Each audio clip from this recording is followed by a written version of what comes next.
General Vale was born in a country that worshipped order more than truth. From the day he entered the academy, people said he was chosen, not because he was kind, but because he never shook. He learned strategy like other men learned prayer. He learned to read maps the way poets read faces. And yet, the day he became a general, he received a message that did not come from a commander or a king. It came from an old shrine hidden inside the capital's oldest fortress, a place most soldiers didn't even know existed. Inside that shrine was a stone table carved with names and dates, and beside it stood a blind seer who spoke like someone reciting weather. The seer told him a war was coming that could not be avoided. 3 battles, 3 losses, and then, on the final day, the general would die on the steps of his own palace while the city burned behind him. Aryan did not laugh. He did not threaten. He simply asked one question. How certain is fate? The seer answered. Fate is certain because people obey it. Those words sat in Aryan's mind like a hidden blade. He left the shrine and returned to command, but everything he saw looked different. The way officers rushed to please higher ranks, the way soldiers accepted orders without thinking, the way even fear felt organized.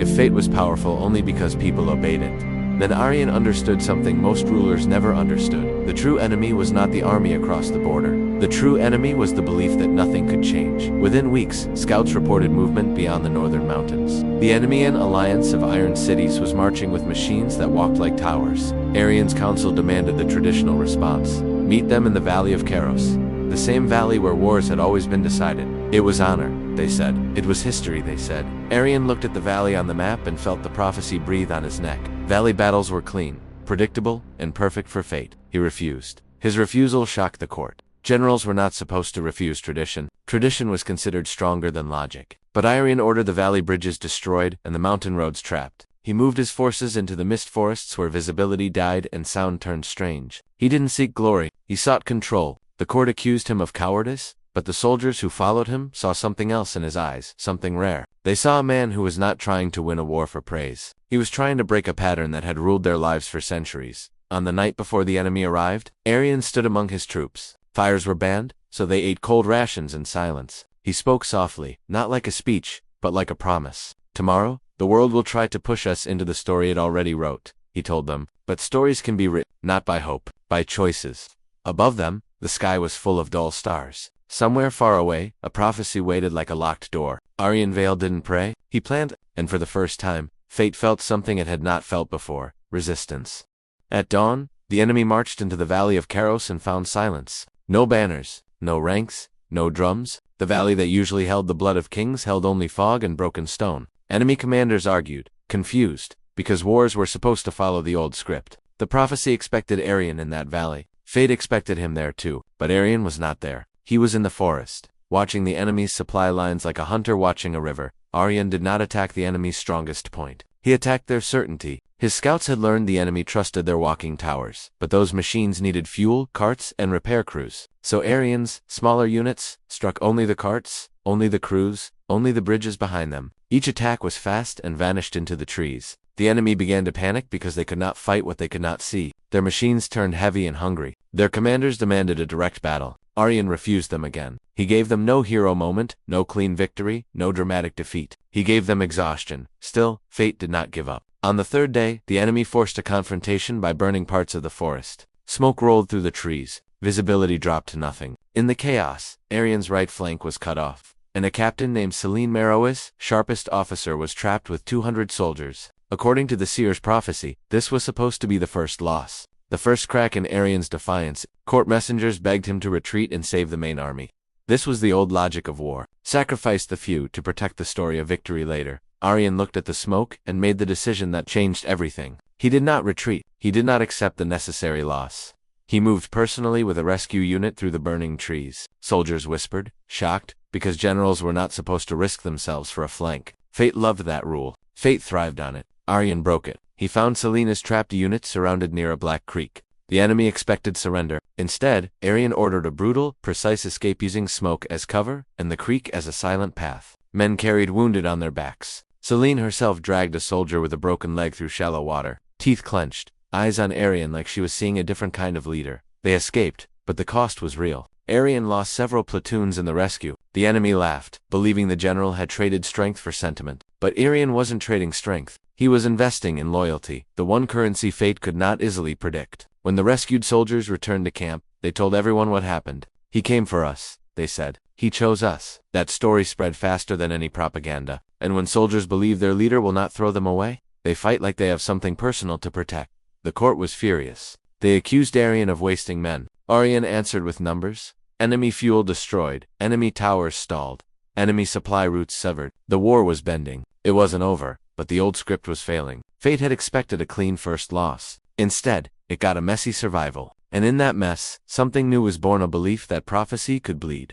The enemy adapted faster than anyone expected. They stopped chasing General Arian Vale into the mist forests, where their heavy machines became blind and their soldiers grew tired and afraid. Instead, they changed the direction of the entire war. They marched straight toward the capital, not because it was the easiest path, but because it was the most symbolic one. They knew cities had something forests didn't: crowds, politics, fear, and leaders who could be pressured. The enemy wanted to force Arian into defending the palace exactly where the prophecy promised his death. They didn't need to kill him in open battle. They only needed to push him into the place where fate expected him to stand. And that is how fate works. It does not always fight with swords. Sometimes it moves like a quiet plan, using human habits as weapons. As the enemy approached, rumors reached the capital before the army did. A few merchants swore they saw smoke on the horizon. A traveler claimed the enemy's walking towers had crossed the northern fields like moving mountains. A frightened scout spoke of villages that surrendered without a fight. Every story grew larger each time it was repeated. People began to whisper the seer's words in markets and alleyways. 3 battles, 3 losses, the general will die on the palace steps. It spread the way sickness spreads through breath, through panic, through the need to believe something. Even if the belief was terrible, fear has its own logic. It makes people feel prepared, even while it breaks them. Merchants hoarded food and raised prices overnight. Flour, salt, oil, and dried meat vanished from stalls. Families who could afford it bought more than they needed, not because they were cruel, but because fear told them, if you don't, your children will suffer. Poorer citizens watched shelves empty and felt anger rise, and anger made fear sharper. Nobles argued behind locked doors about escape routes and private ships. They blamed each other for not seeing the war coming sooner. Some demanded the king remove Arian and appoint a traditional commander, as if tradition could stop steel. Others claimed the prophecy was proof that resistance was pointless. Priests preached surrender as the will of the world, saying that fighting fate was arrogant. They meant to comfort people, but what they offered was a soft kind of defeat. When the city bells rang to announce the enemy had crossed the outer river gates, the streets changed. Soldiers moved faster. Guards stopped smiling. Carts rolled through narrow roads carrying stones, wood, and barrels of pitch. Children were pulled inside homes. The sound of hammers echoed like anxious drums. Above all of it, there was a feeling in the air that the city itself was holding its breath, waiting for the prophecy to complete its sentence. Arian returned to the capital not as a hero, but as a man carrying a war on his shoulders. He looked older than when he left, not because of wounds, but because he had spent nights awake calculating how many lives every choice would cost. He rode through the main gate and saw people watching him with a strange mix of hope and dread. They wanted him to save them. They also expected him to die. That expectation sat on their faces like shadow. Arian felt it, and he hated it, because it was not the enemy marching toward them that frightened him most. It was the city's willingness to accept the prophecy like a law. He went straight to the ruling council. The council chamber was built to impress, not to protect. High ceilings, marble pillars, banners that spoke of past victories. Nobles sat in rows like judges, wearing fine cloth while the city smelled of smoke and sweat. Arian stood before them and requested full authority over defenses, control of the gates, the guard, the supplies, the militia, and the message network. He did not ask for praise or permission to fight. He asked for speed. The council refused. They wanted ceremony. They wanted approvals. They wanted signatures, stamps, official announcements. Some argued that giving Arian full authority would set a dangerous precedent. Others demanded he promise to defend the palace first and everything else second, because to them the palace was the state. One elderly noble spoke slowly, as if words themselves were more important than time. The capital must not look afraid, he said. Arian almost laughed at the madness of it. The enemy was already crossing the river gates while these men debated appearances. Arian realized something bitter in that chamber. Sometimes fate hides inside bureaucracy. It hides inside people who fear responsibility more than defeat. It hides behind rules that make leaders move like The council was not only refusing him, they were feeding the prophecy. Every delay pushed the war closer to the palace steps. Arian left the chamber before they finished speaking. That alone was dangerous. A general walking away from nobles was seen as insult, even rebellion. But Arian had decided he would not obey traditions that served only pride. He stepped into the courtyard and called for the city guard captains, the militia leaders, and the commanders of common soldiers, men and women who actually stood watch, who actually bled, who actually heard the city's heartbeat in the streets at night. He bypassed the council and spoke directly to them. He did not deliver a heroic speech. He delivered a plan. He divided the city into defense zones and assigned each zone a leader with clear authority. He ordered supplies moved to hidden storage points. Not one central warehouse that could be burned or stolen. He had barricades built in narrow streets to break enemy formations. He turned open squares into trap points, where defenders could attack from rooftops and retreat through hidden routes. He ordered families evacuated from vulnerable districts early, even though nobles protested that it would cause panic.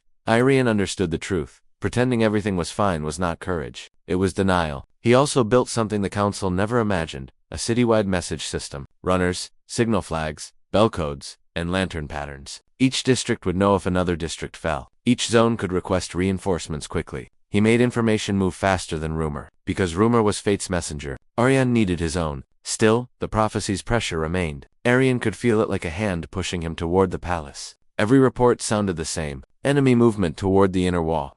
Enemy scouts near the royal road. Enemy units sighted near the palace district. It was as if the war itself was bending toward that one scene the seer had described. People began to gather near the palace, not to defend it, but to watch it as if they were waiting for a play to begin. That scared Arian more than any enemy tower, because when a crowd believes the ending is fixed, they stop fighting for a different one. Arian met with Celine Marrow late that night in a narrow room above the city guard station. Maps covered the table. Candles flickered. Outside wind carried distant sounds of marching and metal. Celine studied Arian's face and saw the weight he was hiding. They expect you on those steps, she said quietly. She did not mean the enemy. She meant everyone. Arian nodded. Yes, he replied. An expectation is a weapon. He made a decision then that would change the nature of the war inside the city. He would protect civilians first. He would protect the supply routes and the evacuation paths. He would protect the soldiers' will. And if defending the palace risked becoming the prophecy's trap, he would not stand in it like a loyal actor. He would not give fate its perfect scene. By dawn, the first enemy projectile struck the outer districts. Smoke rose like a dark signal. The siege had begun. And in the middle of fear, politics, and prophecy, General Arian Vale did what fate hates most. He refused to be predictable. By the time the enemy reached the inner city, the war no longer felt like lines on a map. It felt like something alive, breathing smoke and fear into every street. The outer walls were scarred. Several districts burned slowly, not in great explosions, but in stubborn fires that refused to die. Ash drifted through the air like dirty snow. The sound of distant machines echoed between buildings, making the city feel smaller and tighter with every step. This was no longer about borders or banners. This was about homes. General Arian Vale walked the streets without guards crowding him. He did not hide behind towers or command tents. He wanted to see the faces of the people he was asking to endure the unknown. He passed families carrying what little they could save. Children clutched bread and blankets like treasure. Old men sat on doorsteps, refusing to leave, staring at the city as if memory itself could hold walls together. Soldiers with burned hands and torn armor leaned against stone, catching their breath before returning to the fight. No one cheered when they saw Arian, they simply looked at him. And in their eyes, he saw a question no prophecy had ever answered. Will this be worth it? The enemy believed fear would break the city quickly. They believed people would run, turn on each other, and beg for surrender. They had seen it happen before, but they did not understand what Arian had quietly built. He had not turned the city into a fortress. He had turned it into a network. Every street had a purpose. Every district had a role. Every citizen knew at least one small task: carry water, guide the wounded, move supplies, watch for signals. Fate tried to turn the people into victims. Arian made them participants. The third battle began at the White District Bridge, a narrow stone crossing between two tightly packed neighborhoods. The enemy's massive walking towers could not pass through it easily, and Arian knew they would try to force it anyway. The bridge became a choke point of smoke, iron, and shouted orders. Barricades slowed the advance. Traps collapsed under enemy weight. Defenders struck, withdrew, and struck again. It was not glorious. It was exhausting, but it worked. Captain Celine Marrow held the center line. Her voice carried through the chaos, steady and sharp, cutting through panic like a blade. Arian moved between positions, checking reinforcements, redirecting supplies, lifting wounded soldiers with his own hands when needed. He did not shout promises of victory. He gave clear instructions. In a city burning with noise, clarity became strength.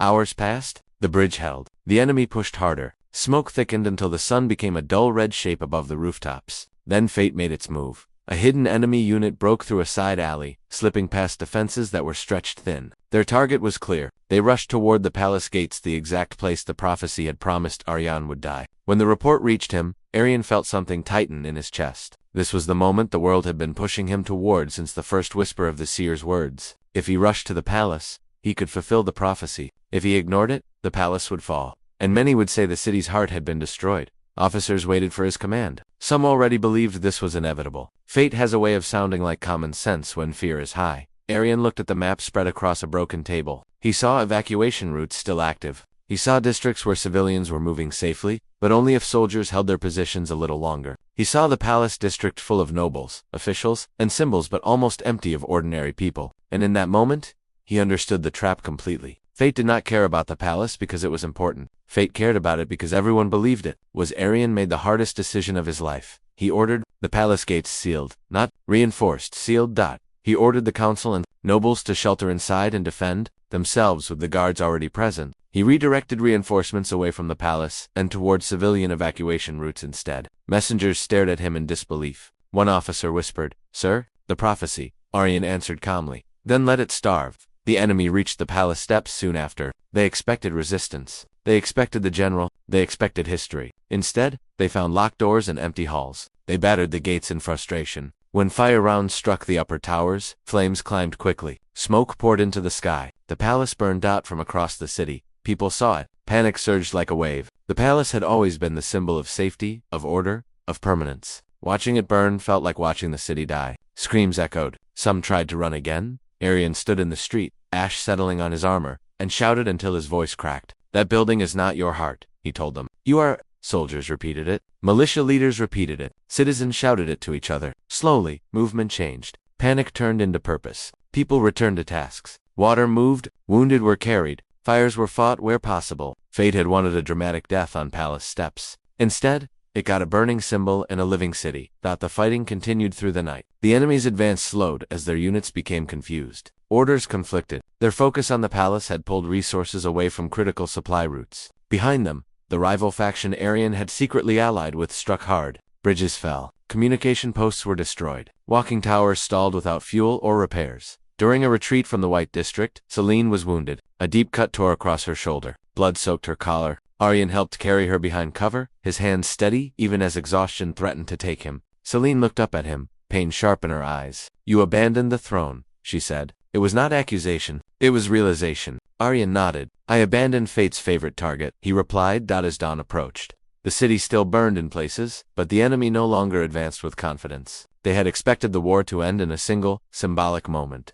Instead, they were trapped in a maze of resistance, confusion, and loss. The palace was gone, but the city was still fighting. But Fate had written an ending on stone. Arian had answered with something Fate could never fully control: human choice. Repeated again and again, even when it hurt. And somewhere in the smoke, the prophecy, waited unfulfilled, cracked, and uncertain for the first time in living memory. When the enemy finally began to pull back, it did not feel like victory. There were no cheers, no raised banners, no moment where the city suddenly felt safe again. The enemy withdrew the way wounded animals do, slowly, angrily, and without admitting defeat. Their walking towers stood silent in broken streets, starved of fuel and stripped of purpose. Soldiers retreated in scattered groups, unsure who was giving orders anymore. The war had not ended with a single blow. It had ended because the enemy no longer understood the battlefield. General Arian Vale did not order a grand pursuit. He ordered containment. His forces struck only when advantage was certain, cutting communication posts, isolating retreating units, preventing regrouping. He refused to turn survival into reckless pride. Fate loves last-minute hero charges. Arian denied it. That satisfaction. By the second day after the palace burned, the siege was over. Smoke still rose from shattered districts, but enemy banners were gone from the horizon. The city stood scarred, broken in places, exhausted everywhere but standing. People emerged slowly from shelters, blinking in daylight that felt unfamiliar. Streets were quiet in a way that felt heavier than noise. This was the silence after refusing the ending everyone had expected. The first place people looked for Arian was the palace ruins. He was not there. He had not stood on those steps, alive or dead. He had erased the scene Fate wanted to record. Instead, they found him sitting on the cracked steps of a ruined hospital near the river district. His armor was dented and dark with ash. He was helping a healer wrap bandages around a young soldier's arm. He spoke softly to families waiting nearby, listening more than he talked. There was no triumph in his posture, only relief mixed with something like grief. Word spread quickly. The general was alive. The prophecy had failed. Some whispered that Fate had made a mistake. Others whispered that Fate never existed at all. A few were afraid, because if Fate could be broken, then the world was less predictable, and unpredictability frightened people who preferred clear endings, even tragic ones. The blind seer was brought to Arian 3 days later. The city guards led the old figure carefully through streets, still covered in rubble. The seer moved without hesitation, as if ruin was familiar ground. When they reached Aryan, the seer stopped and tilted their head, listening. "You should be dead," the seer said, not accusing, not angry, curious. Aryan looked up from where he sat. "I wasn't where the story wanted me," he replied. The seer frowned slightly. "Fate still takes payment," they warned. "It always does. Defiance costs more than obedience." Aryan nodded. He looked across the city at burned homes, injured soldiers, families searching for names on lists. "It already took payment," he said, "but it bought something real." The seer said nothing more. For the first time in their long life, they left a prophecy unfinished. In the weeks that followed, the city faced a different kind of battle. Supplies were low. Many districts needed rebuilding. The council was fractured. Some nobles had survived the palace fire and emerged furious, accusing Aryan of betrayal. Others had lost power when the palace fell and blamed fate, the enemy, and each other. There were calls for Aryan to take the throne. People said only someone who could defy fate should rule. Aryan refused. He refused crowns, titles, and statues. He said the city had already paid enough for symbols. Instead, he proposed something that frightened the remaining elites more than war ever had. He proposed reform. He dismantled the old council structure and replaced it with a smaller body that included district leaders, soldiers, healers, and civilian representatives. Decisions would be slower in peace, faster in crisis. Supply control would be distributed, not centralized. Defenses would be built around neighborhoods and trade routes, not a single palace that invited prophecy and spectacle. Power would be harder to gather and harder to abuse. Many nobles resisted. Some tried to undermine him quietly. But they had lost the city's trust when they hid behind prophecy and walls. People remembered who had stood with them in smoke-filled streets and who had waited for fate to save them. Sylvie Moreau recovered slowly. Her wound left a scar that burned in cold weather. She walked with Aryan one evening through the ruins where the palace once stood. The steps were still there, cracked but intact. Ash had settled into the stone. "This is where it was supposed to happen," she said quietly. Aryan placed his hand on the cold stone. He felt nothing supernatural. No whisper, no pull. Just memory. "Maybe fate isn't a single moment," Celine continued. "Maybe it's a habit," Aryan nodded. "Then we keep breaking the habit," he said. At night, Aryan still dreamed. In some dreams, he stood on the palace steps as flames climbed behind him. In others, he was back in the forest, choosing paths that never ended. Sometimes he woke with his heart racing, feeling as if fate was still reaching for him in the dark. Defying destiny did not erase fear. It only taught him how to live with it. Years passed. The city rebuilt slowly, unevenly, imperfectly, but it did not rebuild the palace. In its place, they built a memorial, not to kings, not to generals, but to named civilians, soldiers, messengers, healers, children. People touched the stone when they passed, not in worship, but in remembrance. The steps remained as part of the memorial, not as a throne, but as a reminder of a story that did not happen.